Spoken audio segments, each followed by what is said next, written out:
I've worked in prisons for the criminally insane for 10 years now, and I can honestly say I wouldn't change my job for the world. With any hard work, rehabilitation is possible, and I believe true justice can be served. I remember my first day vividly, how terrified I was to do night shifts, how uneasy I got walking that long, dark, silent corridor. That phrase you hear on your first day sticks with you forever. Eyes down, keep right. This is a very old, very small prison, designed for only a select few patients.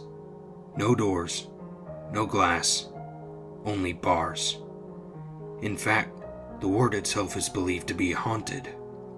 Patients describe a demon who paces back and forth, peering into their cells at night. But this is just what the recruits are told. Nowadays, I can spot which new recruits will stay and which will leave. It intrigues me seeing how fresh new recruits handle certain situations and how passionate they really are to rehabilitating the unspeakable. You'll need that passion that I have. I don't want to go into too much detail here to save certain people's dignity, but let's just say I've seen more recruits leave than stay. I'm on a late shift now with just one other officer, flicking through patient files again and again. This is the boring part. I like to put each folder in piles I deem the worst crimes. This has just become second nature to me now. I could show you some files that would easily shatter your nerve as a new recruit. These patients are on my ward. They are extremely fragile, yet incredibly dangerous due to their crimes. If you are going to help them, you can never forget that. I grab the keys and head on down to that infamous long, dark corridor, locking myself in. It's unbearably silent and dark, the only light coming from thin slits in each cell. This is the part so many recruits can't handle.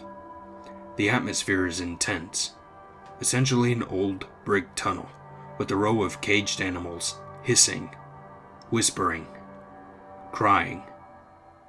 I keep to the right and set myself on the floor, peering in at the last dark cell. What are these marks you've scratched on the walls, Briggs? Why don't you come closer to the bars, officer? I can barely see you lurking in the shadows out there. He whispered this from what sounded like the back of the cell, but I can't be certain. There are only a few patients here, so it's usually quiet and claustrophobic. I'm fine. Are these the names of your victims, Briggs? No response. He's hiding in some dark corner. All I can see from the light are scratches on the brick walls and his bed. How am I to know how you are if you won't talk? I open his file and start reading some details every now and then. 2 children taken from their home at night and drowned. Look at what you did to their faces. Do they look familiar now? An abusive family is no excuse. I know what your father did to you. I can hear a slight whimpering coming from his cell as I recall his childhood. I didn't do anything. But you did. That's why you cry in your sleep. What do they say? We'll be together soon. I watched them for months. His sobbing is getting worse now, and I can hear movement.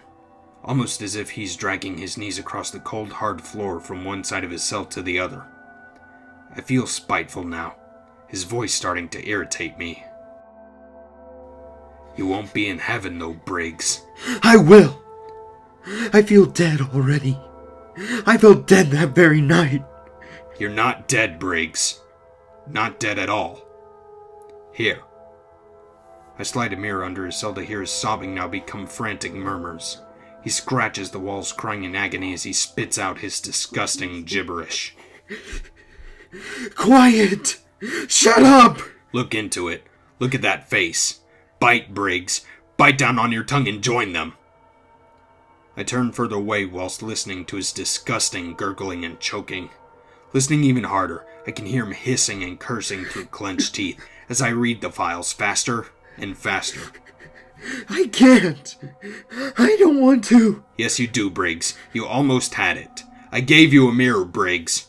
Use that. Silence. After 10 grueling minutes, it was all over. I picked up the file and headed back, rattling my baton along the other cells as I left. Oh yes. I wouldn't change my job for the world.